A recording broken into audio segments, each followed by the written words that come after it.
मैं अपने घर से अपनी दुकान के लिए निकला ही था कि रास्ते में मुझे मेरा दोस्त निखिल मिला। उसने मुझे कहा, राजेश क्या तुम मुझे मेरे ऑफिस तक छोड़ दोगे? मैंने निखिल को कहा, ठीक है, मैं तुम्हें तुम्हारे ऑफिस तक छोड़ देता हूँ। मैंने निखिल को उसके ऑफिस तक छोड़ दिया था। रास्ते में हम लोगों की काफी बातें हुई। उस दिन निखिल से बातें करके मुझे भी काफी अच्छा लगा था।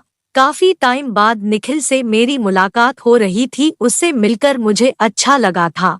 मैं उसे छोड़ने के बाद अपनी दुकान में चला आया था। मुझे उस दिन काफी ज्यादा काम था। दुकान में काफी लोग भी आए थे। मेरी दुकान काफी अच्छी से चलती है, इस वजह से मुझे बिल्कुल भी समय नहीं मिल पाता था।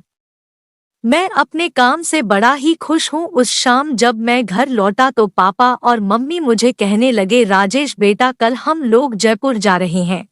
मैंने पापा से कहा, लेकिन अचानक से आप लोग जयपुर जा रहे हैं? उन्होंने मुझे बताया जयपुर में उन्हें कुछ जरूरी काम है। मैंने पापा से इस बारे में नहीं पूछा, पर पापा और मम्मी अगले दिन सुबह ही जयपुर चले गए थे। जब वह लोग जयपुर गए मैं घर पर अकेला ही था, इसलिए मैं अपनी दीदी के घर चला जाया करता था। दीदी की शादी हमारी कॉलोनी में हुई है। मैं अपने काम से लौटता तो मैं दीदी के पास चला जाया करता था। पापा और मम्मी भी कुछ दिनों बाद जयपुर से लौट आए थे।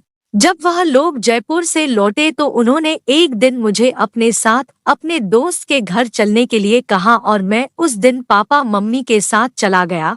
लेकिन मुझे क्या मालूम था वह लोग उनके दोस्त की बेटी आशा से मुझे मिलवाने वाले हैं।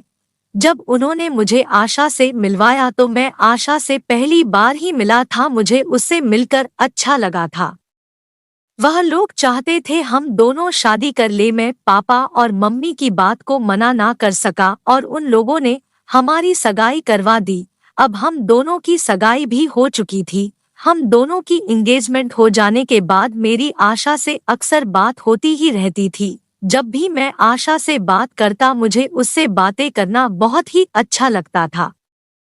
मुझे लगता था आशा बहुत ही शर्मीले किस्म की है, लेकिन समय के साथ साथ अब हम दोनों की बातें भी काफी ज्यादा बढ़ने लगी थी। हम दोनों एक दूसरे से बहुत ही बात किया करते।